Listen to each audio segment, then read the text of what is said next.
Good evening, Mountaineer Nation. Welcome into the Mountaineer Effect. I'm your host, Marcus Dean. I'm here alongside my good buddy, Sam. We're from Geek Gorilla TV here on YouTube. So if you like what you see, make sure you like and subscribe to our channel. We'd certainly love to have you. Boy, I tell you what, Sam, it was a great day to be a Mountaineer this past Saturday. Well, I'll tell you, they really showed up.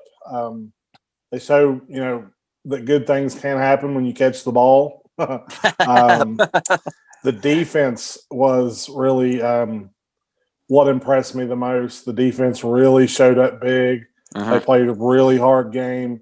My hat's off to the defense. Yeah, they played lights out. They could have beat anybody in the country playing the way they played Saturday. Yeah, I mean, just to piggyback off that, the defense did really. They had several tackles for loss. They had a couple sacks and 3 interceptions, if I'm not mistaken, in the game. I mean, it was just they were playing like the number 6 defense in the country. I was really impressed with them, and I was excited and really happy with how they ended up playing. You had 300 yards passing, almost 200 yards running. Yeah, something like that. But still, they're showing improvement. And like Coach Brown says, if they can throw for 300 and run for 200, he'll take that any day of the week. Well, and when you have a team that's really balancing it out like that, they're hard to beat, because it's hard to get a read on them on the defense from the defensive side. Exactly. And it wears your big men out on the defensive line. So, you got to just keep trusting the climb, and it may be hard to watch them sometimes, but just keep tuning in and keep watching, because they're going to get there. For me, big shout out again to Michael Lachlan. He had a pretty good game. Your boy. Yes, 2 catches, 32 yards. Yeah, and he threw a jailbreak block that scored a touchdown. Had a really good game. Bryce Wheaton, TJ Simmons had great games. Yep.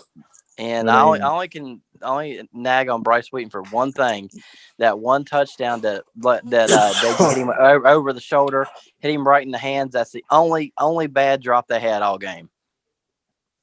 Well, and we'll take that one over the 9 they had the week before. Yes. Yeah, I can take a hiccup. I mean, that was just a great play on the the defensive back as well.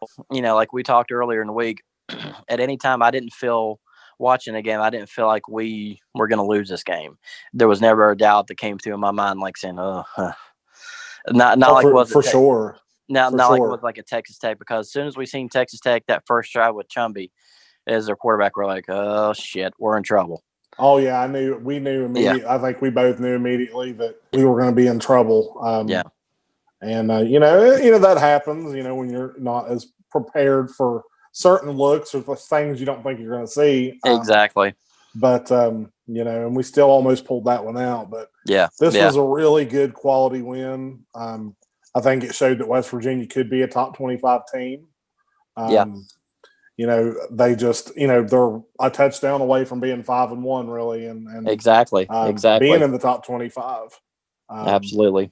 That's something we've talked about a lot is how we're going to finish out, and here we are, last 4 games of the season, staring at a schedule that is not favorable at all. No. We very easily could drop the last 4 games of the season. That's just being realistic. Yep. What we're hoping will happen, though, is that we can pick one up and at least finish at 500, at least. Exactly. Maybe pick up 2. Yeah. And this week, we've got a really tough test going into Texas, play the Longhorns. West Virginia's on an upswing. Yeah. Oklahoma's on a huge upswing. Yeah. Spencer Rattler freaking balled out this past week. I mean, just flat out. They got some of their players back, and it showed. I think to figure it out. The thing with Texas, and I've watched I'll play quite a bit this year. Their pendulums never swung. They're not on an upswing. They're not on a downswing. They're just, this is Texas. Yeah, that could be what determines the entire game, is if their pendulum swings forward or the pendulum swings backward. And we already know the momentum West Virginia has. So that really could be a determining factor for the game. Now, as I've watched Texas play this year, and anything has been happening to them, can happen to them. They're not, as you said before, they're not the big scary boogeyman anymore. That I think, honestly, if we go in there, if we play with the same intensity and the same, moxie as we had against Kansas State, I don't see any reason why we couldn't go in there and eke out a win. Honestly, if I had to come down to it and say right now, I think we can win, but will we win? I just don't know. Well, and I agree. We can beat Texas. This West Virginia team can beat that Texas team. Yes. For me, I think the big keys to the game, from the way I see it, is our defense. I think I think the Stills brothers are going to have to show up. They're going to have to really get after Sam Ehlinger, and keep him off balance. I think if they can keep him off balance, we keep him in the pocket. Yeah, I mean, we proved this week we can intercept the ball. So if they can get some pressure on him, make him make some silly mistakes, we could pick up a win. But we go back to catching the ball and not making silly mistakes. We've got to keep that up going through this week. No more drop balls, no silly penalties, no head down leading ejections, nothing like that. Yeah. We've got to. This is a business. I think this is for West Virginia. This is a business trip. I really think that we can go in there and pull off a victory. I really do. I really, believe it. We can win. And if somehow we can get by, and even if it's a point, I don't care if it's by 1 or 30. I mean, if we can somehow get a win, that to me, in my eyes, if we can go on the road and get a win, Neil Brown should get a contract extension. Yeah, I agree. I mean, and I do agree. I still think, in my eyes, Oklahoma's still for me, the bar sets the bar. But Las Vegas has West Virginia as just a 7-point dog. That's not insurmountable. No, the over under is 58, which puts us scoring about 21 points. I kind of like where they've got the line at, because if you look at all the other games, the least amount of points West Virginia's put up was against Oklahoma State. Yeah. And that was 13. We've scored, around 21 or more in every other game. So, you look at the over-under really closely on that, 58. That tells you a lot right there, that they have a lot of faith in Texas defense. Then if our offense can, manage to not turn the ball over and, get the running game going, I think that's the most important thing in terms of our offense against Texas, is getting that running game going, because as we both know, the running game sets up their passing attack with their play actions and their stuff over the middle. And for God's sake, please don't throw to the boundary. Just to give you a little perspective on that, there's a lot of NFL quarterbacks that can't throw to the boundary very well, and Daggy is developing it. Sometimes he'll hit it and it looks beautiful, and sometimes it's 20 feet over the receiver's head into the stands. Exactly. He's got a lot of development when it comes to throwing that angle of a pass to the boundary. Exactly.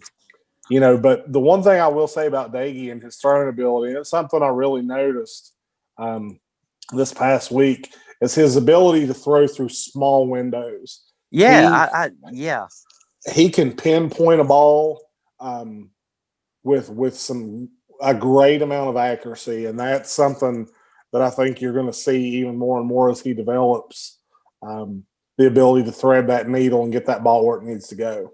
And as you're talking about that, as you mentioned that, I think of a play right off the top of my head from the game this past Saturday, is when the Mountaineers were down there, and it's right before or right after halftime. It was the first drive in the second half, when he hit Ollie Jennings in the back of the end zone in between 2 or 3 defenders. It was just a perfect pass, and I was just like, I was blown away. Oh, and I'll tell you something else we learned against Kansas State, and I know it's something that I've harped on a lot, is play calling. How at times the play calling seems really bipolar.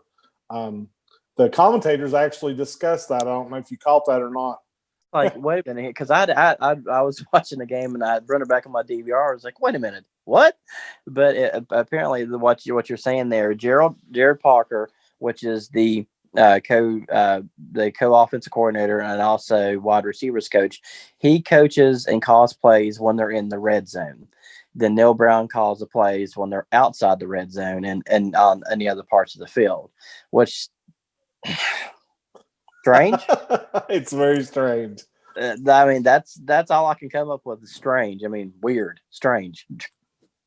You would think that a coach would want more control inside the red zone, you know?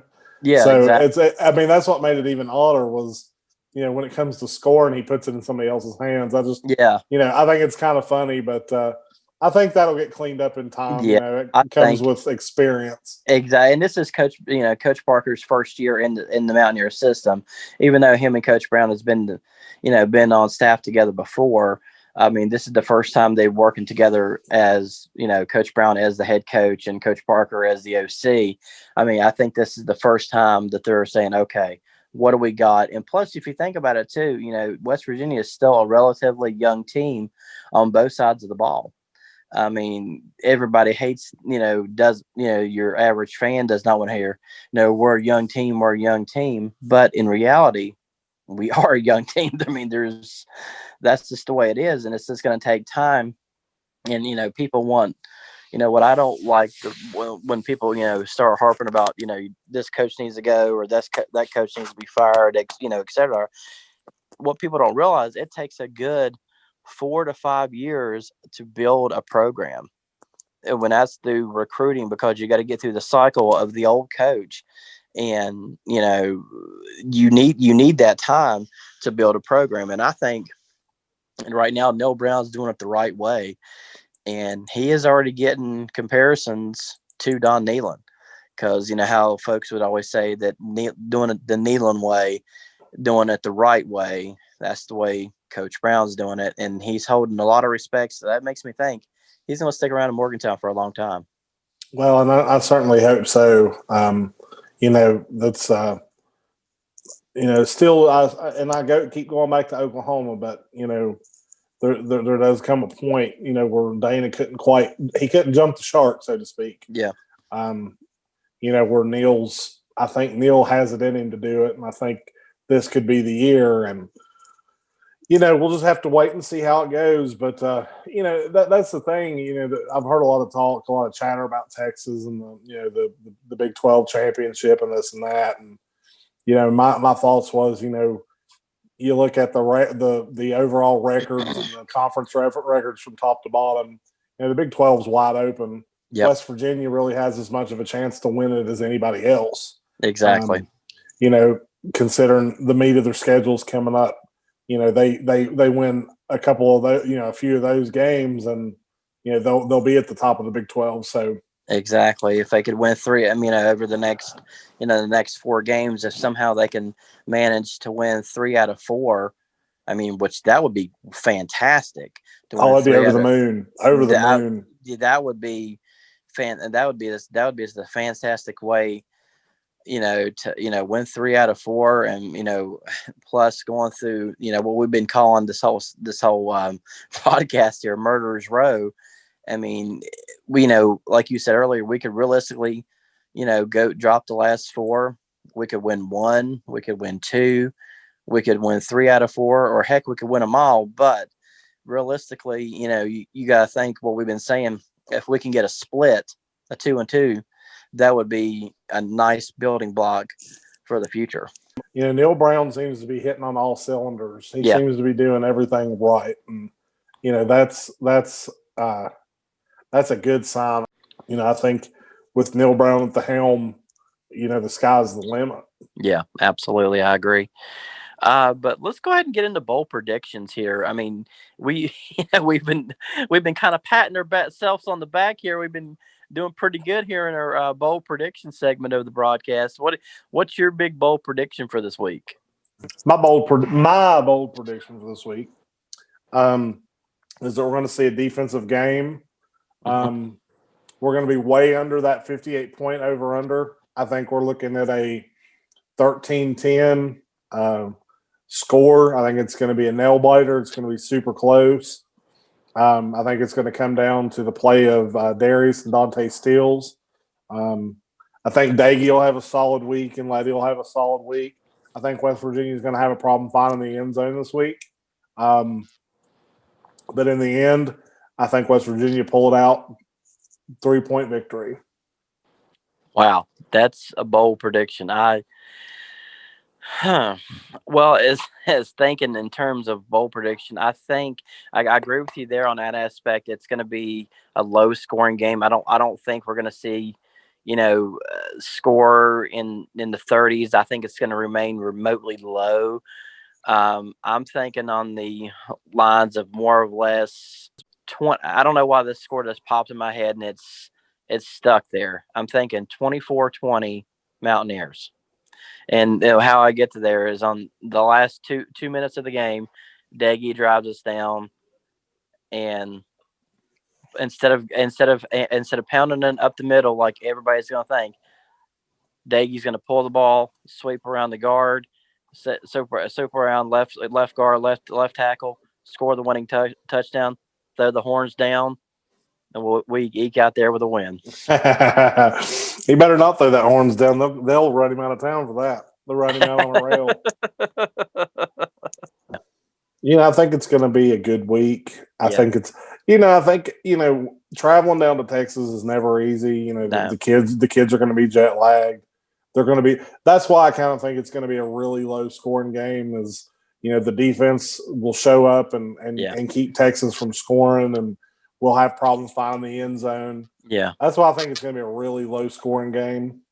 I really think West Virginia can pull this one out. I do too. I do too. Texas has won their last 2 games. Yeah, and they've eked them out. And I think they maybe tend to look past West Virginia a little bit. Yeah, I think so too. And I really think I don't know why, but I just got it in the gut of my the pit of my stomach.